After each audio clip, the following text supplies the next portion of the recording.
eyes wide open. You know, you hear a lot of stories from Appalachia. Stories about odd things happening in the woods, especially at night. We are heading deep into the Appalachian Mountains, one of the most active and haunted regions in the United States. The paranormal in Appalachia is far more real than most people realize. Don't forget to subscribe, and let's take a look. You hear a familiar voice holler at you from the woods, but yet that person you know is not there. And you're told to always shut your windows at night and keep them closed. And I've had a lot of people ask me, was any of that any truth to that, or have you ever seen anything or heard anything out in them woods? And well, I'm going to tell you, I have. I've been all over these old mountains here. I've been miles and miles from the closest road or house or anything like that. Places where they probably ain't been 10 humans in 100 years.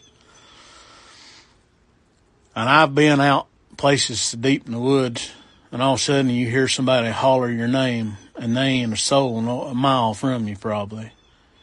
Or you'll be walking along, and all of a sudden you'll hear a whistling off to the left or the right of you. Just sends shivers down your spine. And you sure don't want to turn around. You just keep on walking, act like you never heard it. But I'm going to tell you about this one time I come across something that, well, to this day kind of sticks to me. But I've got this ramp patch. It's probably 2 miles, 1.5, 2 miles back in the mountains from the closest road you can drive in on. And early one morning, we went in the spring to pick a mess of ramps. Me and my wife were taking our time because we was kind of waiting, taking our time so the sun would come up, kind of warm up a little bit before we dropped off into where the patch was. And we came into this more open area where there's some bigger trees and the sun was shining. Cause we stopped from it, just kind of warm up in the sun.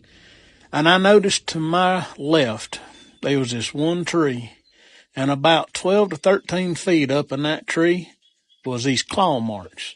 There was 4 of them. And they wasn't normal.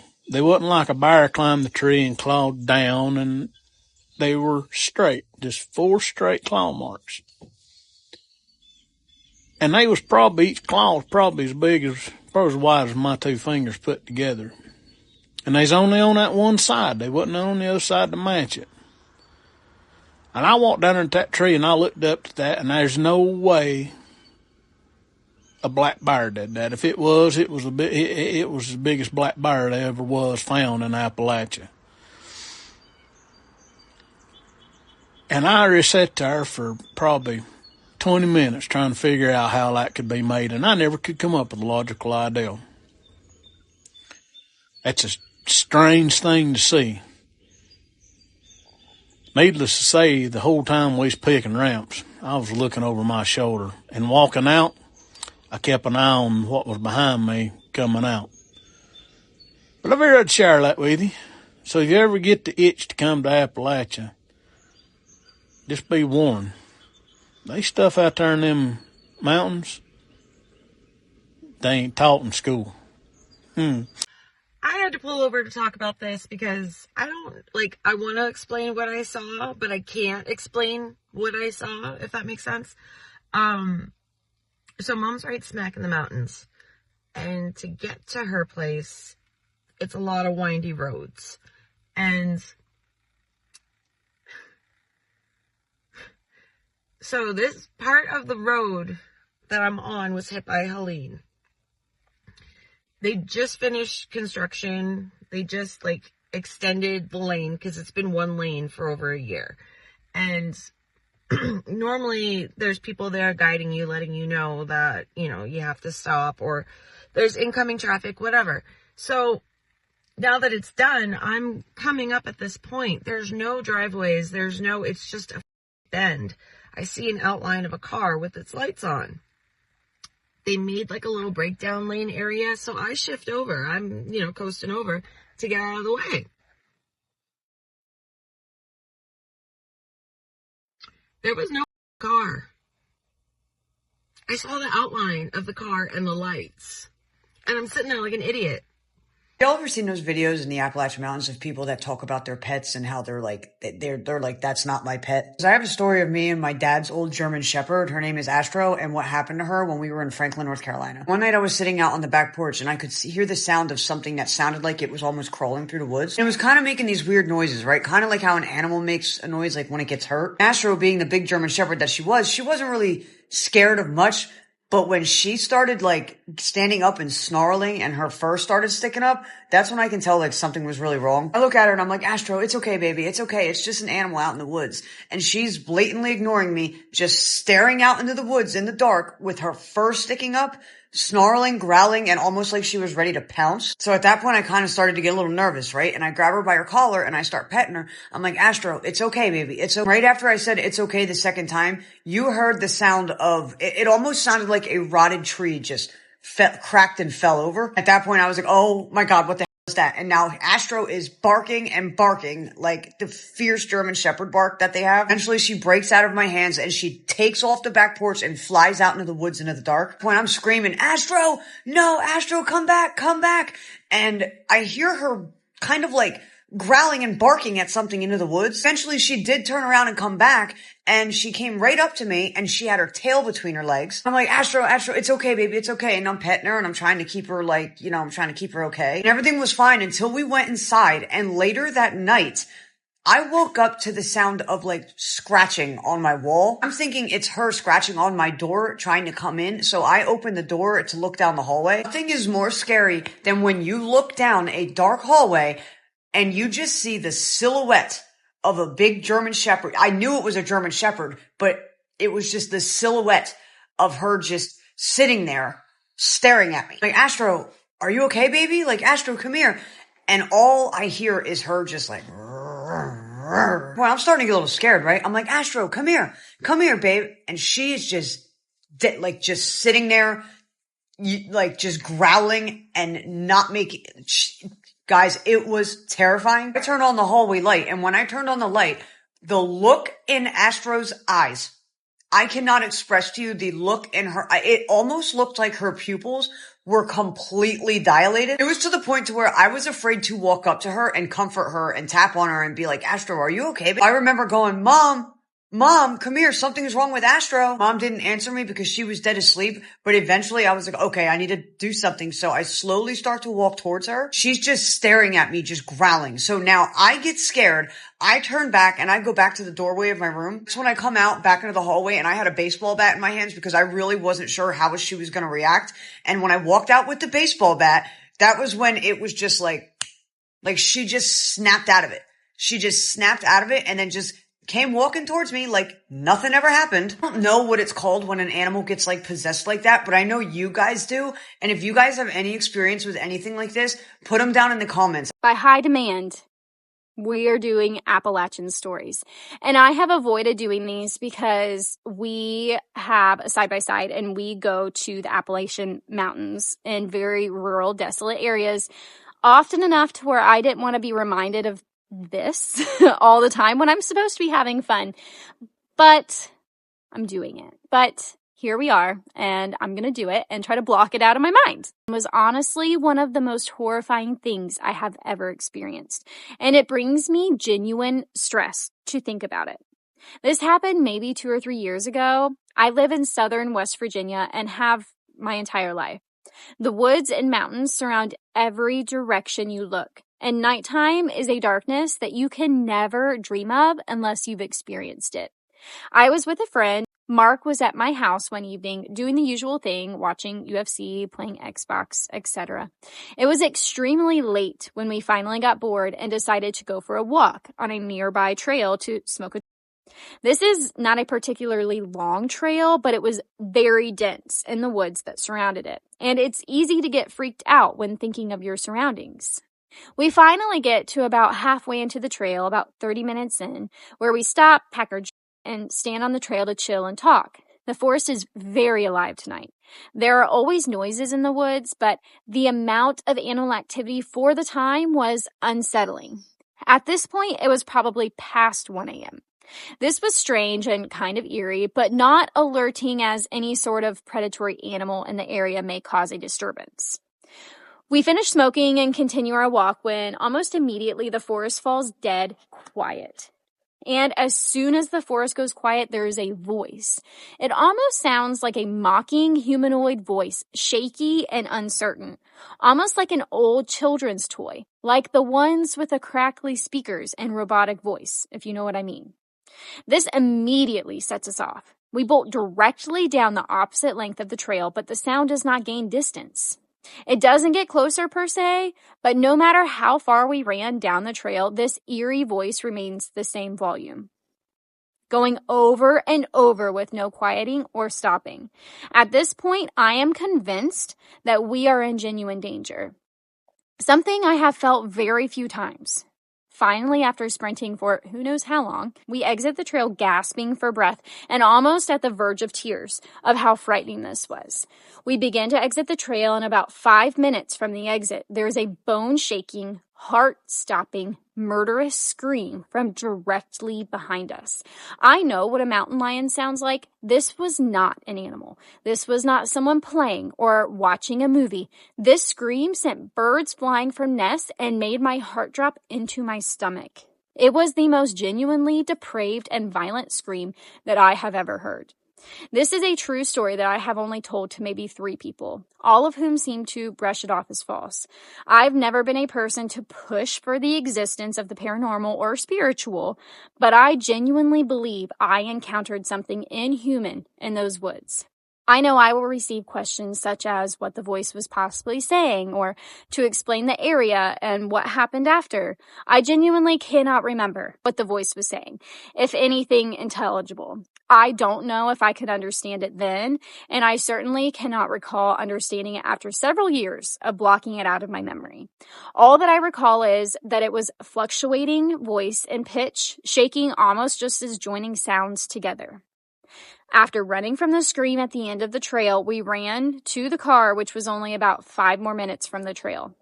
So we got there relatively fast from the sprinting. I never planned to share this. Even now, weeks later, I wake up in a cold sweat, heart pounding out of my chest, just thinking about that night in those woods. My husband and I finally decided to go camping together along the Appalachian Trail near our house. We lived in those mountains for years, but we never actually spent the night out in those woods. We were super excited for our first backcountry camping trip together. We thought we knew those woods and local hiking trails through just locals telling stories, but we were wrong. We set out on a clear summer afternoon. The forest was alive around us. Everything was going great. So we hiked a few miles in, far beyond where we should be able to hear any kind of civilization. By the time we found a small little area to set up camp, the sun was kind of going down by that point. There was nobody else around. It seemed to us that we had the whole mountain to ourselves, or so we thought.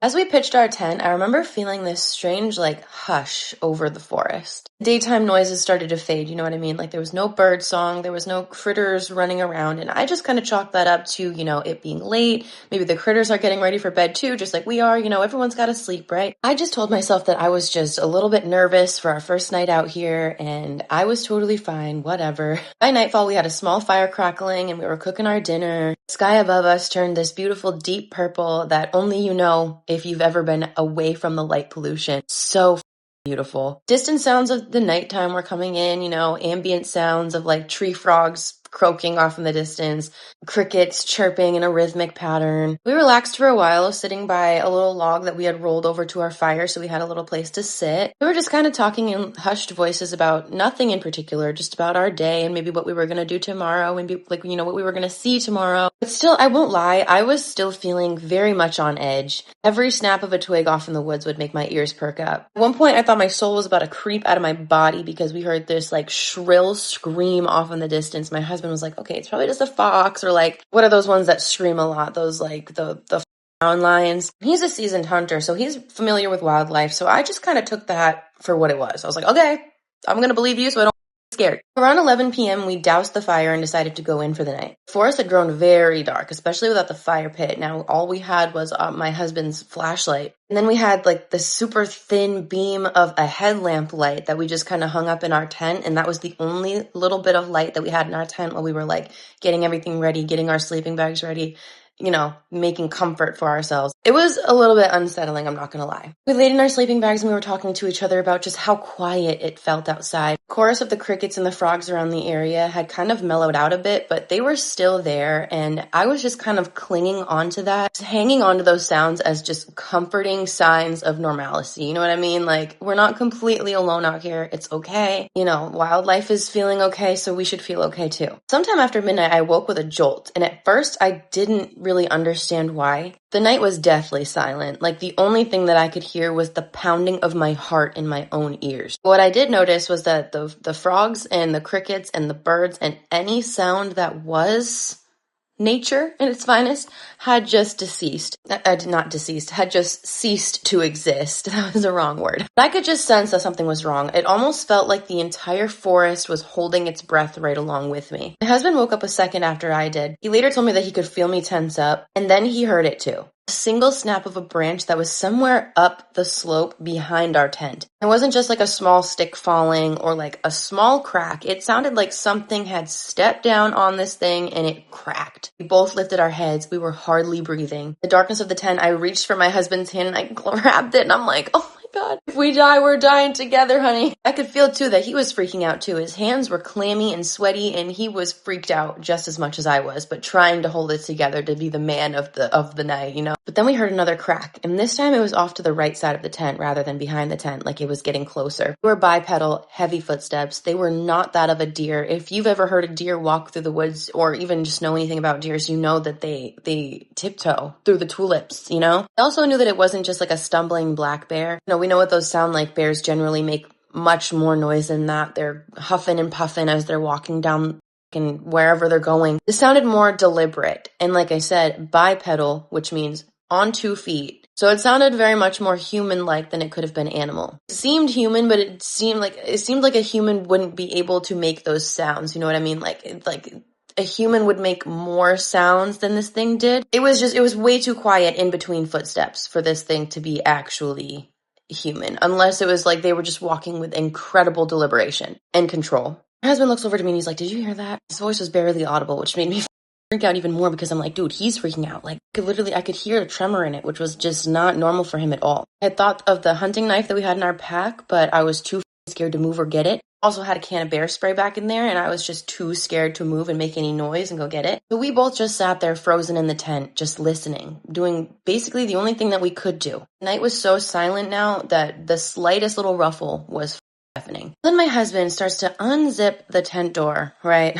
He wanted to take a listen or maybe peek out. Just as he did, we heard this small thud that was very, very close to our tent. Then like a skittering roll, like an acorn or something had been thrown directly at our tent and was kind of just rolling from the impact. It was not something that had just been like falling naturally, okay? That had been thrown. It came from an angle, okay? So there was no way that it could have just been like an acorn falling from the tree. My husband finally reaches over our pile of gear and he grabs the flashlight. He hesitated for a second, and then with one swift movement, he unzipped the tent, flashed the flashlight out there. For a moment, we saw nothing but the forest, right? The clearing, the jagged shadows of the branches, normal things at nighttime. And as he was kind of like, moving the flashlight around, there were 2 eyes reflecting back at us from just beyond the tree line, maybe about 25, 30 feet away. They were at least 6 feet off the ground, very wide set. They caught the light in a way that gave off like this dull reddish kind of shine. I've seen plenty of deer eyes in a flashlight beam, and that was not that.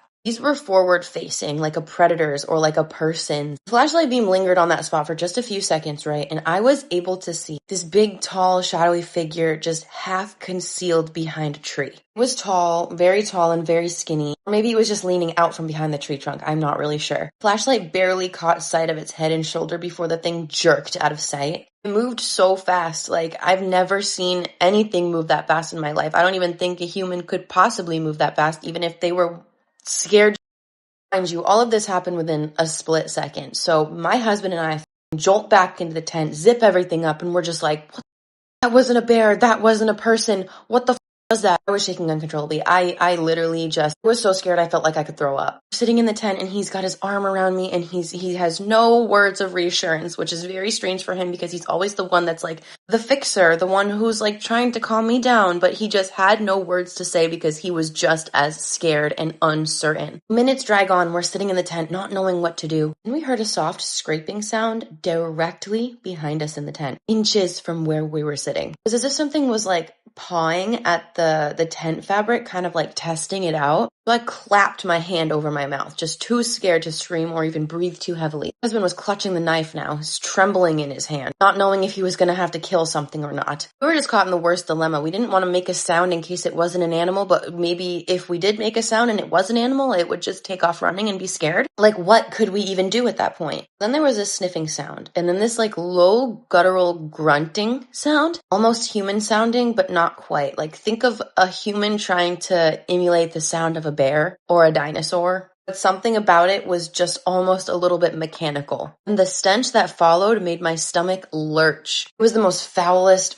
disgusting, rotting garbage smell I've ever smelled in my life. And then something slapped the side of our tent so hard, it literally like pushed the whole thing in and out. And then we heard what sounded like footsteps just circling around our campsite. Slow and deliberate, not fast-paced, nothing, just slow and deliberate, like it was trying to scare the out of us. Or like it was just trying to scope out what we were or what was happening. And then just as quickly as the footsteps had begun, they stopped. Then gradually the sounds of the forest just started to come back. You know, the crickets, the birds, everything was just coming back to life. We stayed awake until dawn, stiff and shaking in our tent, too scared to even move or breathe too loud in case that thing would come back. The next morning when we woke up, the proof that something was there was very evident. We had a couple of our items be thrown away that we had left out around the campfire. Deep marks were gouged into the dirt around our tent. All of our stuff was just thrown about the campsite. Then we saw the footprints, which were like these huge, burly footprints. My husband is 6'2", and his footprint was not even half the size of that. But anyways, we made it home safely, and we're alive. Don't trust the voices in the Appalachian Mountains. I was visiting my grandparents. They live in Pennsylvania, deep into the Appalachians. For some context as to how secluded it was, the nearest gas station was around 10 miles away, and my phone would either get none to 1 bar of service, 2 if you were incredibly lucky. Now, the house itself was a 2-story one. My grandparents claimed that it had been built in the 30s, but for me, the only standout feature was that it smelled of a mix of dust and mold. Delightful. With the property being located where it is, I can say truthfully that I had no idea about the rules of the Appalachians until after going. I was aware of legends such as the Wendigo, for example, but I honestly never believed that they were real. The first and second night were fairly normal, nothing odd occurring besides the sound of a couple twigs snapping at night, though there was most likely just a couple of animals. But when the third night arrived, let's just say something was different. The noises returned, but instead they felt more intentional. That night I had forgotten to lock the windows and subsequently close the blinds. Rookie mistake, I know. And then later in the night I found myself awake in a state of sleep paralysis. Instead of twigs snapping outside, now there was this thudding. It sounded unnatural, too big to be a bear and too loud to be a human, just out of place. Nothing else really happened for the remainder of the trip until the final night, of course, when I found myself in another state of a sleep paralysis episode. Thankfully, I'd remembered to lock the windows, but once again I had forgotten to close the blinds, and when I realised it was too late, of course. So there I was, lying in my bed still, for around 5 minutes, and strangely enough, those 5 minutes felt peaceful. But then the crickets stopped chirping, and I heard a familiar voice coming from outside. "Axel, it's me, your dad. Come out here real quick, there's something out here with me." I have no idea who or what it was. But one thing's for sure. Whatever it was had no idea that 2 weeks prior, my father had passed away. Axel, come outside. It's me, your dad. Come outside now. Every time it spoke, it kept getting louder and angrier, until suddenly my mother burst into the room. She claimed to have heard something strange, and as quickly as the voice had arrived, it left. To this day, I still struggle to comprehend what happened that night. Whenever I tell people about this experience, they refuse to believe me. Maybe it's easier that way. Because there is something out there. And that something is absolutely terrifying. Morgan, you've lived in the Appalachian Mountains your entire life. What is the weirdest thing you have ever seen with your own eyes? That is a fantastic question, and I would love to tell you. Hello, my name is Morgan. I am from Southwest Virginia in just the smack dab middle of the Appalachian Mountains.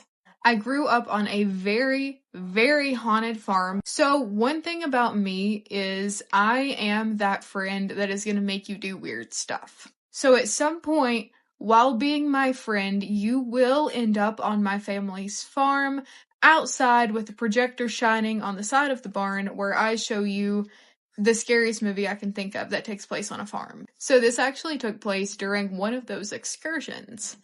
We had to finish up the movie, everyone was on edge and just wanting to go home, and me too. It scares me too, I'm not immune to being scared, so I was also packing up kind of quickly. Well, we had borrowed one of my parents' fold-out tables because we had done a little grilling, so we put all of the hamburgers and stuff on this white fold-out table, and my mom was like, hey, whenever you're done, just fold it back up and set it inside the barn, and I was like, gotcha. So I've folded this table back up, I'm walking back over to the entrance of the barn, and everyone else is still to the side of the barn. I open up the barn door, and I slide the table in. It's very dark in the barn, but I see someone standing in the barn. It was an older woman. She was scowling at me. I very much recall what she was wearing, down to a T. I know what her face looked like. She was not happy to see me. I could tell she wasn't a physical person because she was a little bit translucent. So I back out of the barn. I'm like, so sorry. Turn around, go back to the car. Once we're out of the holler where that farm is, I tell everyone what I saw in the barn, and everyone's like, no. So a little bit of time passes. I go back out to that farm. I'm at my parents' house, and I'm casually telling my mom and dad what happened, what I saw in the barn. And as I'm describing this woman, my dad just silently stands up and leaves the room. And I'm like, okay. So he comes back in with this picture, and he just puts it down in front of me. And it is of the woman. It is the woman. And I said, that's her. That's her. Who is that? And he was like, that's your great-grandmother. I don't recall ever seeing a picture of her in my life, but that was her in the barn. Yep. And it's not that she was creepy. I'm not calling my great-grandmother creepy. It's just creepy that it got confirmed. It's always creepy when something is confirmed. You know what I mean? Because I would love to think I'm just always hallucinating. My eyes are always playing tricks on me. But when something's confirmed like that, it's creepy. It's creepy. I don't like it. I know y'all seen that white girl video. She live in the Appalachian Mountains. She's talking about she clean the inside and the outside of her windows because she don't like pollen buildup. Then one day she looking out the window and she see handprints on her, stuff like this. She literally showed the handprints in the video. It's like this, like somebody looking into her place. She go check one of her 5 Ring cameras. It caught nothing. It caught nothing. She said there's no way to get on up to that window without being caught on camera. She caught nothing. But again, she said she live in the Appalachian Mountains. Yeah, on top of that, she said she wake up to her dog going berserk in her room because she don't even like being out and about in her house when it's dark. So her dog sleeping there with her because she ain't gonna let her dog be out there. She said she wake up to her dog going crazy and the hair standing up on his back. He's barking at the door. She said she jump off the bed and she locked the door. Black approved because don't go check it out. She didn't go check it out. Black approved. You're gonna have to blow the door off the hinges to come get me out of this room. Anyways, she waits till the morning. She go out there. She said she had 2 Stanley cups upside down on a drying mat. They was both in the sink right next to each other, stood up. And it happened not once, but twice. This is the part that clears me. She go ask the landlord, do he have any history on the house? Like who was there before her? Woo, woo, woo. He said, no, we just bought the property and rented out. Thought it'd be a good opportunity. She goes searching. She found the person living in the house. He died in the house. She said he just was an old veteran, whatever. The family name is listed in the obituary. So she looking at the family. She found somebody in obituary that lives still in the area. His son. Why is the landlord pictured with the son that he said he didn't even know about? So you knew that man died in that house. You still sold that house to that girl without even telling her. That's fishy. That's fishy. Girl, I would have been world's fastest packer. I don't even play like that. Handprints, loud crashes. And you know when animals get to going crazy, it's raps. Girl, she's talking about she's still under lease, so she can't do anything about it. Oh, baby, I have 50,000 things you can do about it. Oh, no, like literally, I reposted the video so you didn't have to go look for it. But baby, like good riddance. Alex, get that house, girl.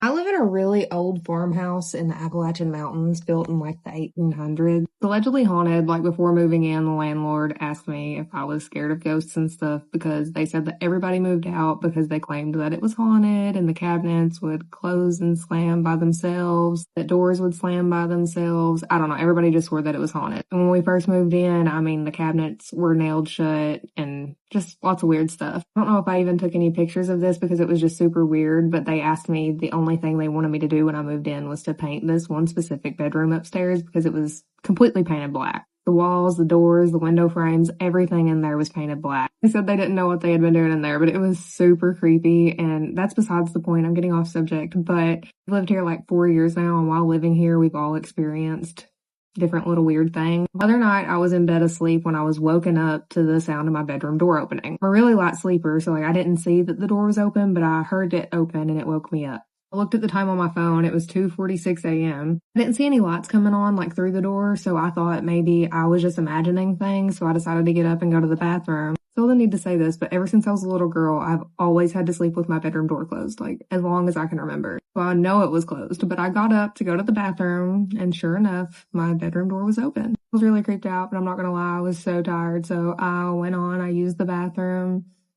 Nobody was up in the house. All the lights were out. It was dead silent. And I came back to bed and I went back to sleep. Almost forgot to mention, my only neighbors are 2 huge cemeteries. All the signs are there. I mean, of course it's haunted. I'll tell you the spookiest story I've heard come out of the Appalachian Mountains, and it's all documented, not just lore. This may be the haint story of all haint stories. There were tons of witnesses, and it became such a big deal that professors from Knoxville even got involved. This was a 9-year-old girl named Bertha Seibert. In 1938, in Lee County, Virginia, she experienced nightly bed shaking. The bed shook so violently that men had to stand on all 4 corners and try to hold it down. The little girl would just lay perfectly still while this was happening. Lots of her neighbors and relatives witnessed this. They heard noises that they said sounded like a rat gnawing on wood. Wallpaper reportedly peeled itself off of the wall. They saw a hand appear above Bertha's head. The bed sheets were said to withdraw from the touch of onlookers. Bertha was moved to a relative's house, Raymond Minor. They wanted to move her to see if it would stop and to also avoid all the townspeople coming to their house to see this. A relative of Raymond Minor actually messaged me and was like, "Hey, did you know about this story?" Bertha said that she saw something white and fuzzy that pulled her hair. All of this got so bad that she would cry when it was time to go to bed. This got national attention in the press. They rolled it down to noticeable contractions of her stomach and thigh muscles. The people that witnessed this laughed at that explanation. They said there's no way that the girl's body could have done this. This went on for about 3 months and then it stopped. This is a picture of her afterward. Bertha later got married, raised a family, and died at 57 years old in 1986 from crippling arthritis. According to a couple that was traveling through the Appalachian Mountains in the late 1980s, they may have accidentally stumbled across something that the Cherokee warned us about centuries ago. And I'm talking about the Moon-Eyed people. And after hearing their story, I don't think that I'll ever look at cave systems the same way ever again. According to the story, a married couple was driving through western North Carolina during the fall of 1988. And they had spent the whole day sightseeing around small mountain towns and, they were planning to cut through the back road toward Georgia before finding a motel for the night, right? They were trying to take the path less traveled. But they said sometime along the drive, they took a wrong turn and they ended up miles from anywhere where they were supposed to be, right? There was no gas stations, no houses, no traffic, just winding roads that were disappearing deeper and deeper into the mountains. And eventually they decided to pull over near an old overlook to stretch their legs and kind of regain their composure. And it was close to midnight at the time, and the moon was nearly full. And according to the husband, the woods felt unusually alive. Not like noisy and like animal noises. He said it was very aware, like something knew that they were there, right? Other than the typical wildlife. The wife wandered a short distance away, and she noticed what looked like a narrow opening in the side of a rocky hillside. And at first she assumed it was like an abandoned mine or something like that. But as they got closer, they realized it was a cave entrance. And that's when she saw a movement just beyond the shadows. And at first she thought maybe it was a deer or some other type of animal. And then she realized whatever she was looking at was standing upright, and it was watching her, just watching them. And she called her husband over, and they both saw it at the same time. And then another and another came out. And now there were these three figures standing partially concealed near the cave entrance. And she said that they looked kind of human, but not entirely. They were very, very small. She said no bigger than like 4 feet, if that. Their skin was unnaturally pale, almost like white, like that translucent white. And they had very long facial hair despite appearing youthful at the same time. But the thing that they remembered most was these creatures' eyes. They were very large and very round and very, very, very blue. Like reflecting the moonlight, almost like an animal's eyes is how she explained it. And the husband later described them as looking almost painful and as if the daylight would have burned them. Now, nobody spoke, nobody moved, not even these things. And the three figures simply just stood there and stared at them, blinking very slowly and studying the couple. Then, according to the husband, one of them stepped backward into the cave system, and then another one followed before disappearing, and then another one before completely disappearing. And one last figure came out, and it was remaining standing there for about several seconds longer.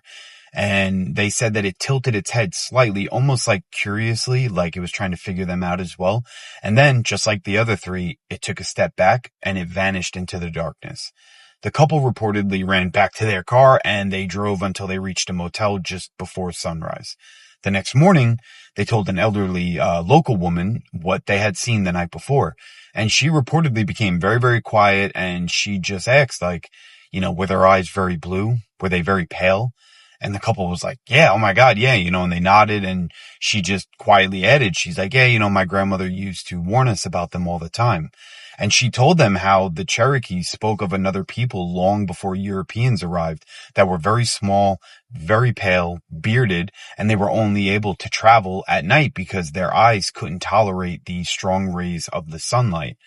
And she said they were called the moon-eyed people.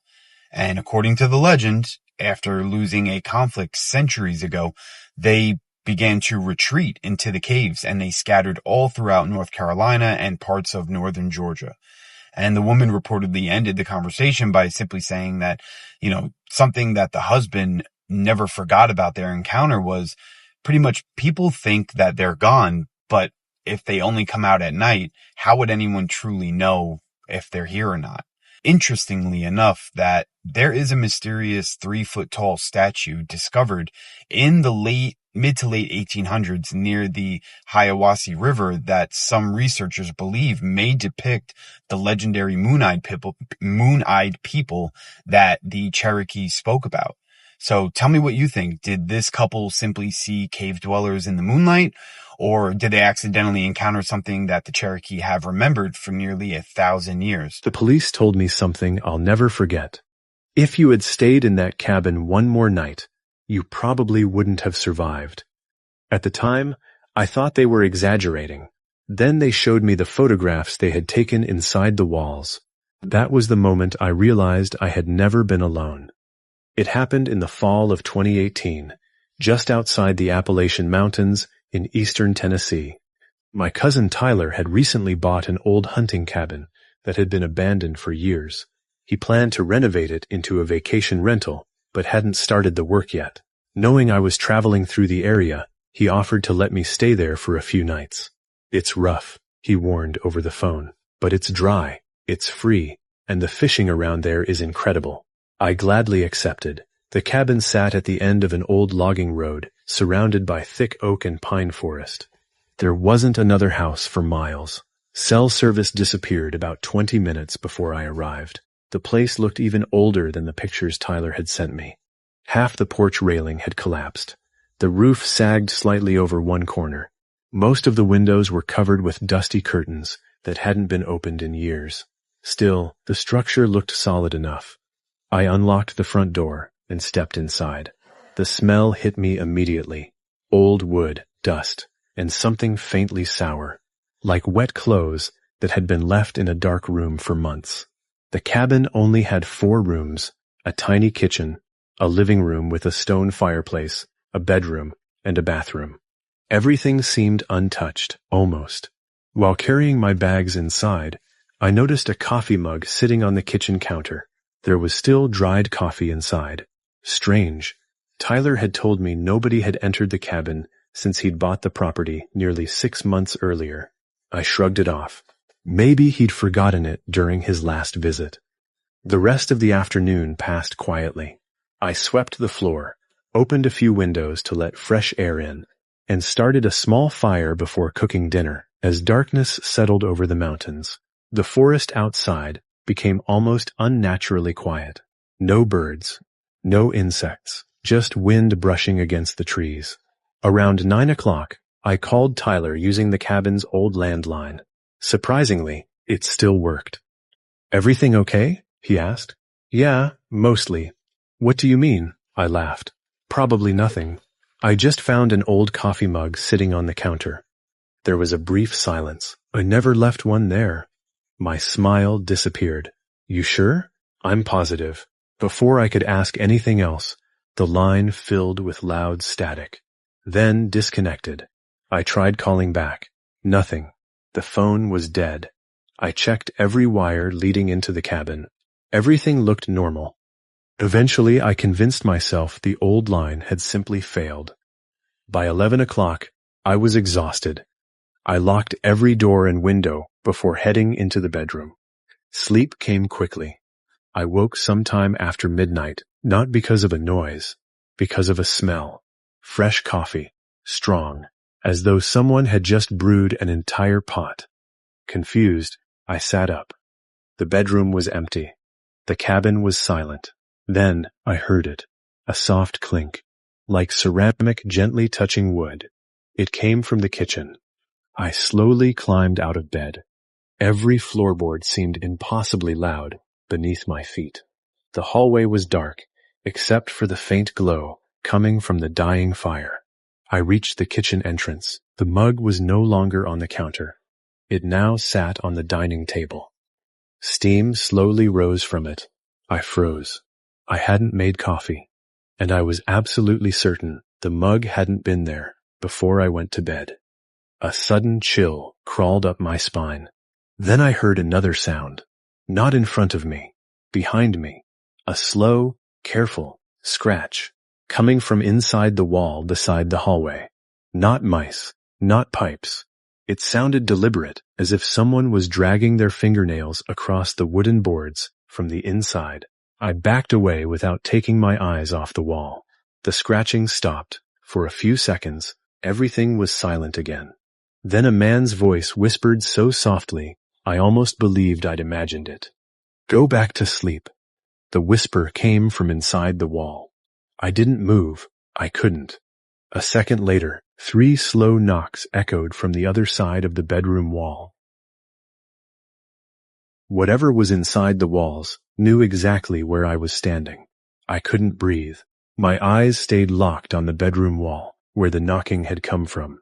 3 slow knocks, then complete silence. I grabbed the fireplace poker leaning beside the stone hearth and backed toward the front door. Every instinct told me to get out. But the nearest town was almost an hour away, and outside it was pouring rain. The forest was pitch black. I convinced myself it had to be an animal, maybe a raccoon, maybe something trapped between the walls. I wanted to believe that. Then I heard footsteps, not outside the cabin, inside the walls. They moved slowly from the bedroom toward the living room. Each step was muffled but unmistakable. Someone, or something, was walking inside the cabin itself. The footsteps stopped directly behind the fireplace. Then I heard breathing. Slow, heavy, only a few inches away from me. I bolted to the front door, unlocked it, and pulled it open. It wouldn't budge. I pulled harder. Still nothing. I shined my flashlight outside, through the window. A thick chain had been wrapped around the porch handles from the outside. Someone had locked me in. My heart dropped. A loud crack echoed from the hallway. One of the wooden wall panels slowly pushed outward, only an inch. Then another. A pale hand appeared through the gap. Long fingers gripped the edge of the panel. Someone inside the wall was forcing it open. I didn't wait to see who it was. I sprinted toward the bedroom, remembering the emergency flare gun I'd packed for hiking. The moment I reached my backpack, the lights went out. The cabin disappeared into darkness. Behind me came a scraping sound, then slow footsteps on the wooden floor. Whoever had been inside the wall was now inside the cabin. I loaded the flare gun with shaking hands. The footsteps stopped outside the bedroom door. The old doorknob turned slowly. Once. Twice. Then the door began opening. I fired. The bright red flare exploded across the room with a deafening bang, filling the cabin with blinding light and thick smoke. The figure stumbled backward, screaming. For the first time, I saw him clearly. He was painfully thin. His beard reached halfway down his chest. His filthy clothes looked like they hadn't been changed in years. But his eyes, they didn't look angry.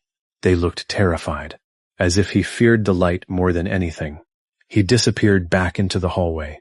I didn't hesitate. I climbed through the bedroom window, shattering the old glass with my shoulder. The cold night air hit me as I rolled into the mud outside. Ignoring the cuts on my arms, I ran toward my truck. Halfway there, I looked back. The front door of the cabin slowly opened. The man stepped onto the porch. He didn't chase me. He simply watched. His face remained hidden in the darkness. I reached my truck, locked the doors, and drove straight to the county sheriff's office without stopping once. At sunrise, deputies returned to the cabin with me. The front door stood wide open. The chain was gone. Inside, everything looked normal. The coffee mug sat back on the kitchen counter, cold, empty. No footprints, no signs of forced entry. For a moment, I thought nobody would believe me. Then one deputy noticed fresh scratches behind the fireplace. They removed several wooden panels from the wall. Behind them was a narrow hidden passage stretching through most of the cabin. Someone had been living there. The space contained blankets, empty food cans, old batteries, hunting knives, and dozens of stolen items taken from nearby campsites. But one discovery disturbed everyone. A collection of photographs. Every picture showed people staying in that cabin over the last 15 years. Families, hunters, couples, solo travelers. Every single photo had been taken secretly from inside the walls. The sheriff later identified the man. He was a former handyman who had worked on the cabin nearly 17 years earlier. After suffering a severe mental breakdown, he vanished without a trace. Everyone assumed he had died somewhere in the mountains. Instead, he had been living inside the walls of that cabin all along. Weeks later, the hidden passages were sealed with concrete, and the cabin was demolished. The sheriff told me that was the safest option. Sometimes people ask why I didn't notice someone living inside the walls sooner. The truth is, I almost did. Every strange sound, every missing item, every uneasy feeling made sense afterward. The most chilling part wasn't that someone had been watching me. It was realizing how close he had always been, separated from me by nothing more than a few inches of old wood. And every night since then, whenever I hear my house settle or a wall creak in the darkness, I still stop and listen, just to make sure the sound isn't footsteps. Apparently, the Appalachian Mountains is haunted. James worked as a surveyor in the Appalachian Mountains. His job was to mark property lines, document trails that most people haven't walked in decades. There was 4 of them together on the job. They would spend days at a time, miles away from the nearest road. So before their first trip, one of the older guys pulled James aside. The guy told him, if you hear someone calling your name out here, don't answer until you see them. James really didn't believe in any of that stuff anyway. He just kind of laughed, but the guy who was warning him didn't laugh. He figured that maybe it's just another creepy mountain superstition. James says the first few days were normal. The one thing that James did find creepy was how quiet the forest would suddenly go. It's as though something was coming, and every single animal, you would hear crickets, birds chirping. Suddenly, it would just go dead quiet, where you can hear a pin drop in the forest. Sometimes the woods would go completely silent for like 10 to 15 minutes. Crew leader called it dead air. Everybody hated that. It was as though something frightening was coming any second now. On the 4th day, they actually split into teams. James was walking with his coworker, so Marcus was only about 20 feet behind James, or at least that's what James thought. So James heard Marcus say, "Hold up." And James turned around. Nobody was there. James yelled out for Marcus. Nothing. Then he heard him again. This time, the voice sounded like it was coming from further down the mountain. And it sounded like Marcus asking him, "Come here for a second." It sounded exactly like Marcus. Same inflection, same sound, everything. So James starts walking towards it, towards the voice. But suddenly, he feels somebody grab his backpack. It was Marcus. Turns around and Marcus is there. It looked like Marcus's face had gone completely white. Whispered to James, "I've been trying to catch up to you for 5 minutes. Who were you talking to?" So at this point, Marcus is just trying to process. So he doesn't even answer him. He doesn't say anything. So James is like, you know what? Let's just keep walking. It probably was Marcus that was calling for him. As they're walking, they hear one of their coworkers from the other team yell, "Run!" At this point, they both heard it, and it does sound exactly like their other coworker on the other team on the other side. As they hear that coworker yell, "Run!" dead air thing happens again. The forest goes completely silent. No crickets, no birds singing, no chirping, just quiet. Suddenly, they hear what sounds like galloping coming from behind them. It sounded like a bunch of big, heavy animals just chasing after them. So they took off running. After what felt like 20 minutes of chasing and running, they finally got back to one of their station cars. They got inside of the car. After about 2 minutes, Forest came back alive. Suddenly, you can hear birds chirping again, etc. The interesting thing is, interestingly enough, at the end of the shift, asked their other coworker if it was their voice that actually told them to run. The other coworker said no. As a matter of fact, the other coworkers were actually working quite the distance from where James and Marcus were working. So there's no way that, even if they did yell run, no way that James and Marcus would be able to hear them. James says that he has plenty of stories working there. That was one of the scariest times of his life. Didn't believe in dark and mysterious stuff before. After working the Appalachian Mountains, went from not believing to being a guy with plenty of stories. A barista in the Appalachian Mountains says a family walked through a hurricane-like storm completely dry. And just minutes later, they disappeared without anyone seeing them leave. Marie was working her shift as a barista in the Appalachian Mountains when something happened that she still can't explain. She said everything was completely normal until around 5 in the afternoon. Then within minutes, the sky turned dark. Rain started coming down so heavily, it looked almost like a hurricane had moved in. Marie and her coworker weren't busy, so they watched as people ran through the parking lot and rushed through the double doors, completely soaked from the storm. But then something strange happened. The wind started getting stronger. The doors wouldn't shut even when nobody was standing near them. And suddenly a powerful gust of wind blasted through the entrance so hard that Marie and her coworker had to cover themselves from the rain blowing inside. The kiosk where they worked was about 10 to 15 feet away from the door, but the force of the wind was enough to knock over almost an entire merchandise display, including heavy glass cups. Just as quickly as it started, the wind stopped. Only about 2 seconds later, Marie looked up, and that's when she saw them, families standing inside the building. They were dressed nicely, which wasn't unusual, but something about them immediately caught her attention. They were completely dry, not damp, not a single drop of rain on them. Everyone else who had rushed inside was soaked, but this family looked like they had never stepped outside at all. Marie couldn't remember seeing them walk through the doors. She never saw them cross the parking lot. She never saw them enter the lobby. Yet somehow, there they were. At first, she didn't think too much of it and went back to helping clean up the display. A few minutes later, the mother approached the kiosk to place her order. Marie described her as tall, with long black hair and bright sapphire-colored eyes. She said the woman had an almost regal, ethereal presence. But then something happened that Marie still struggles to explain. While she was preparing the drink, she suddenly felt like she was being watched.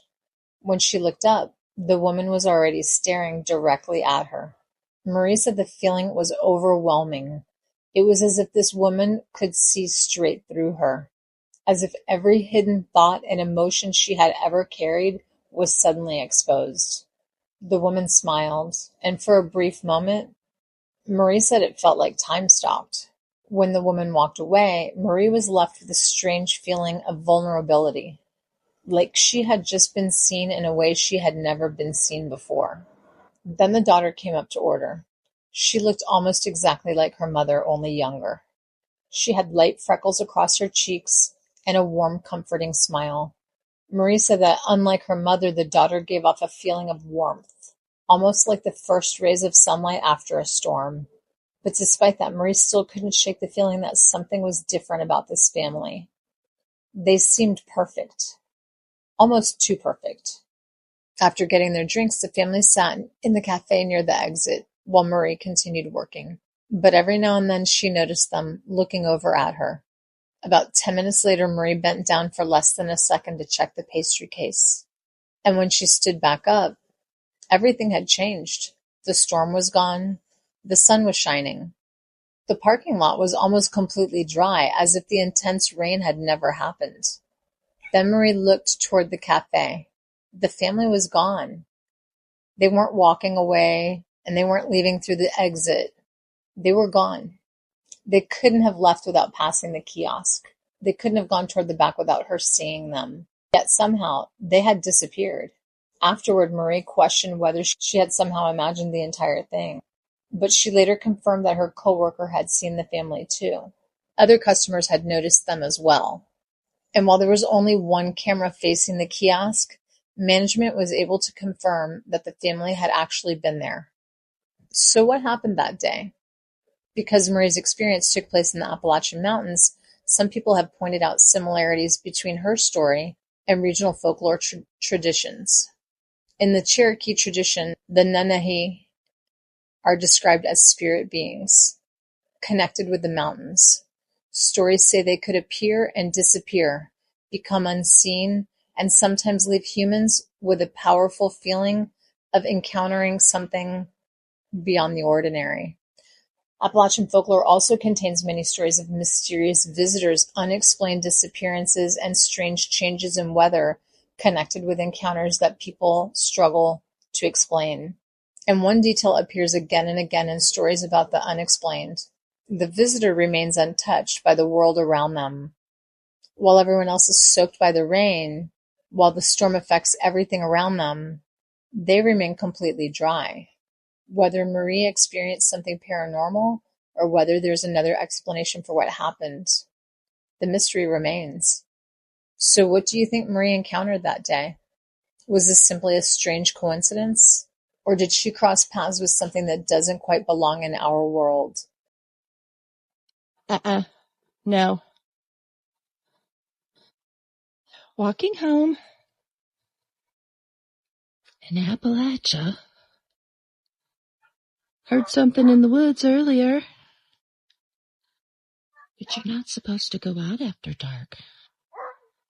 If you hear something call your name, you don't answer. Make sure your curtains are closed. Do not look out the window. Do not whistle in the woods after dark. If you hear a baby crying in the woods, no, you didn't. But here I am, making sure this one and this one don't have any beef. Not to mention, walking out on my daughter's porch to come home, and a baby toy that's been out there for a good 6 months decided to start singing every time I walked up the porch. Now me, I know it's just the vibration. Others may disagree. Anyway, let me go back to making sure this is all they do. Not answering anything I hear in the woods. If you don't know anything about the Appalachian Mountains, look into the SCPs that they have creeping and crawling there. Look at the supernatural entities they have lurking in those woods. Ancient lands. That's Pandora's box, older than Pangea. There's rules there that you have to follow that are different from anywhere else. Everybody talks about the Bermuda Triangle, but nobody talks about the Appalachian Mountains. More people have went missing in the Appalachian Mountains than anywhere.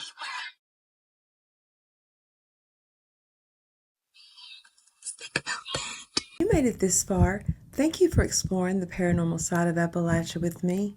These mountains hold centuries of secrets, and we're only scratching the surface. Make sure to subscribe so you never miss another deep dive. And as always, stay safe, stay aware, and question everything.